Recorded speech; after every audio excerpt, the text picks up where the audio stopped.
बिस्मिल्लाहिर्रहमानिर्रहीम। अस्सलाम वालेकुम नाज़रीन, मैं औराना फैसल एडवोकेट और मैं अपने यूट्यूब चैनल के जरिए आपसे मुखातिब हूँ। नाज़रीन, पहली दरखास्त तो ये होगी कि वो अहबाब जिन्होंने चैनल सब्सक्राइब नहीं किया, मेहरबानी फरमाकर वो चैनल सब्सक्राइब कर लें ताकि आने वाली वीडियोज़ आसानी से आप तक पहुँचती रहें। नाज़रीन, नवाज शरीफ साहब के मुतल्लिक एक बड़ा फैसला कर लिया गया है। वो फैसला क्या है? उसके साथ साथ नाज़रीन, पाकिस्तान तहरीक इंसाफ ने फ्रेंडली अपोजिशन करने का फैसला किया है। महसूस यही होता है। वो कौन से ऐसे इकदामात हैं जिससे ये महसूस हो रहा है कि पाकिस्तान तहरीक इंसाफ जो है वो फ्रेंडली अपोजिशन करने जा रही है। इमरान खान साहब की जेल से रिहाई के इम्कानात जो हैं वो अब कम होते नज़र आ रहे हैं, और वो इम्कानात कम क्यों हुए हैं उस पर भी बात की जाएगी। पाकिस्तान की सबसे बड़ी अदालत सुप्रीम कोर्ट ऑफ पाकिस्तान में केसेस की क्या कंडीशन है, क्या सूरत हाल है, उस पर भी बात करेंगे। पहले बात करते हैं कि नवाज शरीफ साहब के मुतलिक जो है वो क्या फैसला कर लिया गया है। आपको पता है कि नवाज शरीफ NA 130 में एक मुतनाज़ा रिजल्ट के नतीजे में MNA मुंतखब हुए थे, और वो लोग जो नवाज शरीफ को चौथी बार वजीर आजम मुंतखब कराने का ऐलान कर रहे थे, उन सब की जुबानें बंद हो गई थी। पाकिस्तान मुस्लिम लीग नून में इस वक्त सिर्फ एक आदमी है जो नवाज शरीफ साहब के एक तो वेल विशर भी हैं, और दूसरा इस हवाले से उनके बड़े मुतनाज़ा किस्म के जो है वो टीवी पर बयानात वो भी सामने आते रहते हैं। मेरी मुराद जावेद लतीफ़ साहब है। लेकिन जावेद लतीफ़ साहब को भी आड़े हाथों लिया है अब्बासी साहब ने। और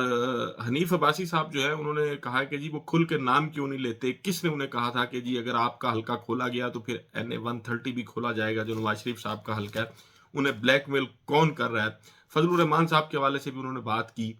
तो नवाज शरीफ साहब के मुतल्लिक जो है अब वो ये फैसला कर लिया गया है कि उनको इस मुल्क से बाहर भेज दिया जाएगा,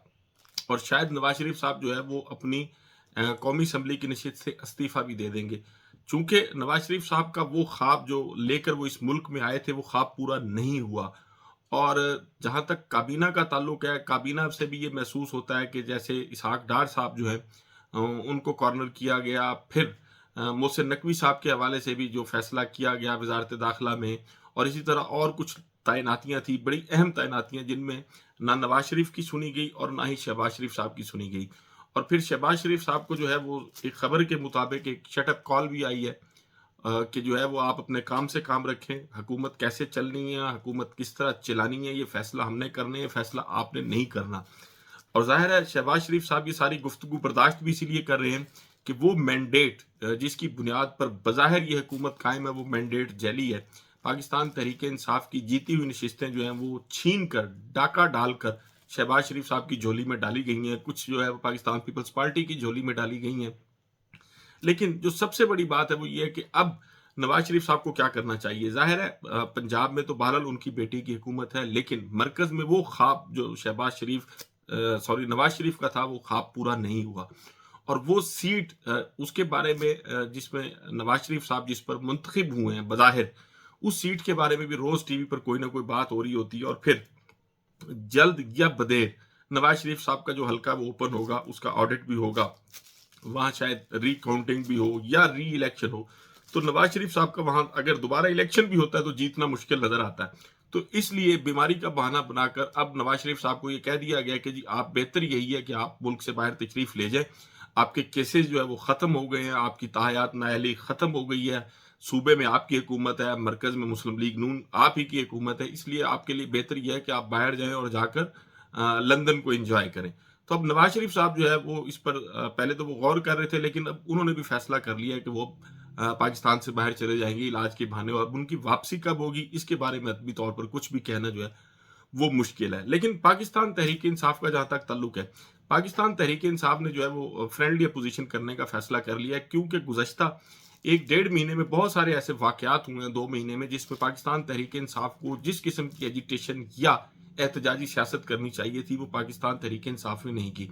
इमरान खान साहब जो है जब वो जेल में उनसे उनके साथी मिलते हैं, वकला मिलते हैं, पार्टी के दीगर लोग मिलते हैं, तो जिस चीज़ के लिए वो फोकस करती है और जिस चीज़ का अपने पार्टी के लीडर्स को और वकला को कहते हैं, बाहर वैसी सूरत हाल जो है वो नज़र नहीं आती। इमरान खान साहब का मौक़िफ़ एक ही है कि जी पाकिस्तान तहरीक इंसाफ को सुप्रीम कोर्ट ऑफ पाकिस्तान पर फोकस करना चाहिए,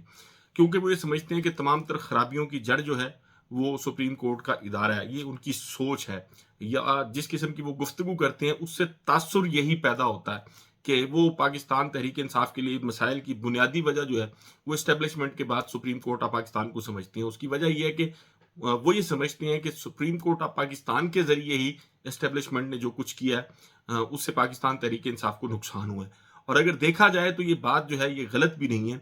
कि सुप्रीम कोर्ट ऑफ पाकिस्तान ने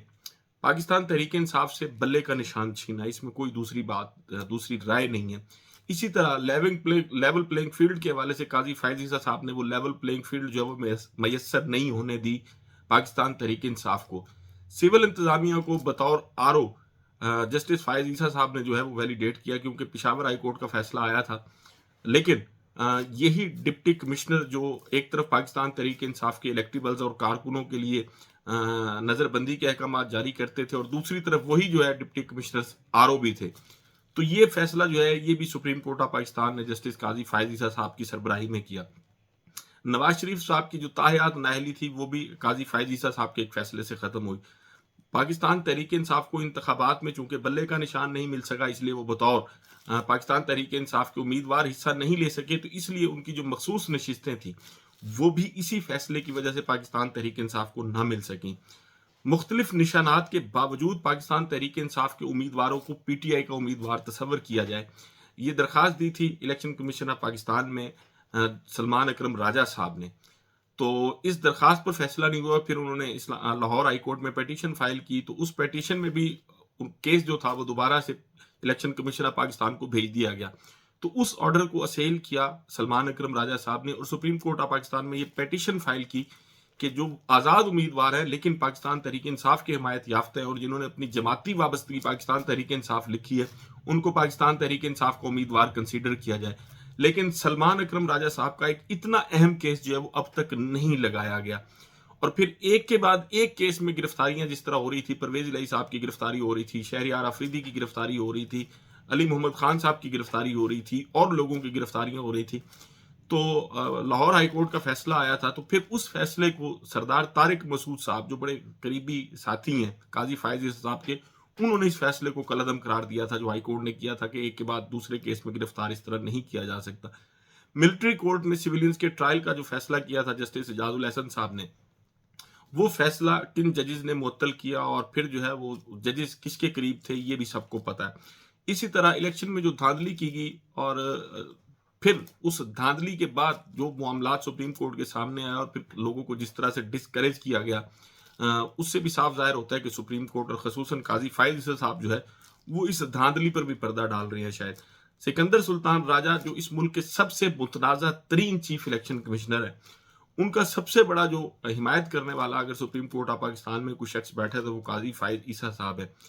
इमरान खान साहब का मौक़िफ़ ये है कि आप लोगों को यानी अपनी पार्टी के लोगों से उनका ये मुतालबा भी है और उनको ये हिदायत भी ये है कि आप सुप्रीम कोर्ट ऑफ पाकिस्तान के बाहर रोज़ाना प्रेस कॉन्फ्रेंस करें और ये मुतालबा करें कि पाकिस्तान तहरीक इंसाफ का छीना गया जो मैंडेट है वो वापस करें। पाकिस्तान तहरीक इंसाफ के जो कारकुनान हैं और खसूसन ख़वातीन कारकुनान जो है उनको फ़ौरन रिहा किया जाए और पाकिस्तान तहरीक इंसाफ के जितने केसेज हैं उन सबको समाअत के लिए मुकर्रर किया जाए। आप लोग जितना दबाव बढ़ाएंगे उतना अच्छा है। जब ये हकायक लोगों के सामने आएंगे तो पता चलेगा लोगों को कि असल वाकयात है क्या। तो एक ऐसा नैरेटिव जो है वो बनेगा, एक ऐसा बयानिया बनेगा जिसे काजी फैज ईसा साहब जो है वो बर्दाश्त नहीं कर सकेंगे। और अगर पाकिस्तान तहरीक इंसाफ की एक केसेस इनकी समाअत होती है और इनका फैसला पाकिस्तान तहरीक इंसाफ के खिलाफ भी आता है, तब भी पाकिस्तान तहरीक इंसाफ के पास जो है वो अवामी सतह पर एजिटेशन का और एक एहतजाज का जो है हक होगा और उस हक में वो ये बताएंगे लोगों को कि जी हमने इस मुल्क की सबसे बड़ी अदालत का दरवाज़ा भी खटखटा कर देख लिया लेकिन हमें इंसाफ नहीं दिया गया। तो यानी दूसरे लफ्ज़ों में पाकिस्तान तहरीक इंसाफ के खिलाफ भी अगर फैसला है तब भी अवामी एहतजाज में वो फैसला जो है पाकिस्तान तहरीक इंसाफ इस्तेमाल कर सकती है। लेकिन पाकिस्तान तहरीक इंसाफ जो है अब तक वो बैरिस्टर गौहर साहब है या जो दीगर लोग हैं जो कुछ उनको करना चाहिए था वो उन्होंने नहीं किया। पहली तो बात ये थी कि सुप्रीम कोर्ट ऑफ पाकिस्तान में जितने केसेस मुकर्रर हैं और जब से मुकर्रर हैं, जब से वो दायर हुए हैं, उन सब की एक लिस्ट जारी करनी चाहिए थी कि जी काजी फैज ईसा साहब ने पाकिस्तान तहरीक इंसाफ के इतने केसेस जो हैं वो अब तक समाअत के लिए मुकर्रर नहीं किए। इसी तरह आमिर फारूक साहब जो चीफ जस्टिस हैं इस्लामाबाद हाई कोर्ट के, उनके पास भी एक बड़ी अहम दरख्वास्त जमानत ज़ेर समाअत है इमरान खान साहब की, वो है अल कादर ट्रस्ट केस में। ये जमानत बाद अज़ गिरफ्तारी है क्योंकि नीचे से जो ट्रायल कोर्ट है वहाँ इमरान खान साहब की दरख्वास्त जमानत जो है वो खारिज कर दी गई थी और अब धड़ाधड़ जो है वो ट्रायल किया जा रहा है اور دوسرا عامر فاروق صاحب جو ہیں وہ اس ضمانت کو سماعت کے لیے مقرر نہیں کر سکے. اس میں جو ہے مختلف پیشیاں ڈالی گئی ہیں، التوا دے دیا گیا ہے، غیر ضروری طور پر لمبی لمبی تاریخیں دی گئی ہیں تاکہ نیچے سے اس کیس کا فیصلہ ہو جائے تو پھر یہ درخواست ضمانت جو ہے یہ غیر مؤثر ہو جائے گی. عامر فاروق صاحب کے اس غیر ضروری التوا کی وجہ سے جتنے کیسز میں انہوں نے عمران خان صاحب کی درخواست ضمانتیں جو ہیں وہ ان میں لمبی لمبی تاریخیں ڈالی ہیں، وہ سب ایک جو ہے ایک لسٹ پاکستان تحریک انصاف کے وکلاء کی جانب سے سامنے آنی چاہیے تھی کہ جی عامر فاروق صاحب کے اتنے کیسز میں التوا کی وجہ سے جو عمران خان اور پاکستان تحریک انصاف کے دیگر لوگوں کی ضمانتیں ہیں یا دیگر کیسز ہیں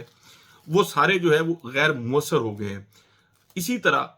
جو رانا ثناء اللہ صاحب کا بیان آیا تھا جس میں انہوں نے فرمایا کہ جی عمران خان کا وجود ہی مسئلہ ہے، تو یہ بیان جو ہے یہ بڑا میں سمجھتا ہوں خطرناک بیان ہے اور اس میں واضح طور پر ایک دھمکی نظر آتی ہے عمران خان صاحب کو قتل کرنے کی. اس بیان کو بنیاد بنا کر پاکستان تحریک انصاف کو ان کے خلاف مقدمے کے لیے جانا چاہیے تھا، لیکن پاکستان تحریک انصاف کی جانب سے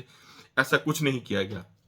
چودھری پرویز الہی صاحب کے متعلق خبر آئی کہ ان کی پسلیاں جو ہیں وہ ٹوٹی ہیں اور جسم کے دیگر حصوں پر جو ہے وہ نشانات ہیں، ان کو گرنے سے چوٹ لگی ہے. حکومت کی جانب سے یہ بتایا گیا، جیل انتظامیہ کی جانب سے، لیکن پاکستان تحریک انصاف نے اس پر بھی کوئی کوشش نہیں کی کہ پاکستان تحریک انصاف کا وفد جا کے ان سے ملاقات کرتا اور پھر اس چیز کو انشور کرتا کہ جو ہے وہ ان کو واقعی گرنے سے چوٹ لگی ہے یا ان پر تشدد کیا گیا. پاکستان تحریک انصاف کے وہ اس وقت صدر ہیں، لیکن اپنے صدر کے بارے میں پاکستان تحریک انصاف کا رویہ جس طرح ہونا چاہیے تھا، بدقسمتی ہے کہ ایسا نہیں ہے. اسی طرح پاکستان تحریک انصاف نے اسلام آباد میں جلسے کی اجازت مانگی تھی، وہ جلسے کی اجازت جو ہے وہ نہیں دی گئی. اس پر بھی کوئی جو ہے وہ ایجیٹیشن نظر نہیں آ رہی، کوئی احتجاج جس طرح ہونا چاہیے تھا وہ نظر نہیں آ رہا. پاکستان میں پیٹرول اور بجلی کی قیمتیں جو ہیں ان میں نہ صرف اضافہ ہوا ہے بلکہ مزید اضافہ ہونے جا رہا ہے. اس پر بھی پاکستان تحریک انصاف جو ہے وہ چپ ہے. کچے میں ڈاکو جو ہے سندھ کے کچے میں جو ڈاکو جو کچھ کر رہے ہیں، اغوا برائے توان ہو رہا ہے اور جس طرح کچھ لوگوں کو قتل بھی کیا گیا بے گناہ، اس پر بھی پاکستان تحریک انصاف کو بولنا چاہیے تھا، لیکن ایسا کچھ نہیں کیا گیا. تو پاکستان تحریک انصاف اس وقت جو ہے وہ فرینڈلی اپوزیشن کا کردار ادا کر رہی ہے اور پاکستان تحریک انصاف کے اس کسی جارحانہ پالیسی نہ ہونے کی وجہ سے اور جارحانہ احتجاج نہ ہونے کی وجہ سے عمران خان صاحب کی جیل سے رہائی کے امکانات جو ہیں وہ کم ہوتے ہوئے نظر آ رہے ہیں. اگر کیسز کی بات کی جائے تو وہ کیسز جو عمران خان صاحب پر بنائے گئے اور جن کیسز میں عمران خان صاحب کو سزا سنائی گئی ہے، ان کیسز کو اگر دیکھا جائے تو اس میں کوئی بھی کیس ایسا نہیں ہے جس میں پاکستان تحریک انصاف کو کے جو بانی ہیں ان کو جیل میں رکھنا ممکن ہو. لیکن پاکستان تحریک انصاف کی جو میں سمجھتا ہوں اس وقت سافٹ پالیسی آپ کہہ لیں یا فرینڈلی اپوزیشن کا کردار جو ہے وہ عمران خان کے لیے مصائب اور مشکلات میں اضافہ کر رہا ہے. پاکستان تحریک انصاف خصوصاً بیرسٹر گوہر کو اور وہ دیگر لوگ جو فیصلہ کرتے ہیں ان کو یہ سوچنا چاہیے کہ پہلے صورتحال ڈیفرنٹ تھی، آپ لوگ جو ہے وہ چھپے ہوئے تھے، روپوش تھے، لیکن اب آپ لوگ اسمبلیوں میں ہیں، اب سینٹ میں ہیں، اب صوبائی اسمبلیوں میں ہیں، تو اب آپ کو فرنٹ فٹ پہ آ کے کھیلنا چاہیے اور ہر وہ زیادتی جو عدالتی سطح پر یا کسی ادارے کی جانب سے پاکستان تحریک انصاف کے کارکنوں کے خلاف، پاکستان تحریک انصاف کے بانی کے خلاف یا پاکستان تحریک انصاف کے صدر کے خلاف ہو رہی ہے اس کے خلاف کھل کر آواز بلند کرنی چاہیے. اور اگر آپ ایسا نہیں کریں گے تو وہ جیسے ایک شعر کا مصرع ہے نا کہ تمہاری داستان تک نہ ہوگی داستانوں میں، تو عمران خان صاحب جو ہے وہ ان کی رہائی کے امکانات وہ کم ہوتے ہوئے ایسا نہ ہو کہ وہ بالکل ہی ختم ہو جائے. ناظرین، آپ سے ملاقات ہوگی اگلی ویڈیو میں. اپنا اور اپنے ارد گرد کے لوگوں کا بہت خیال رکھیے گا. اللہ حافظ.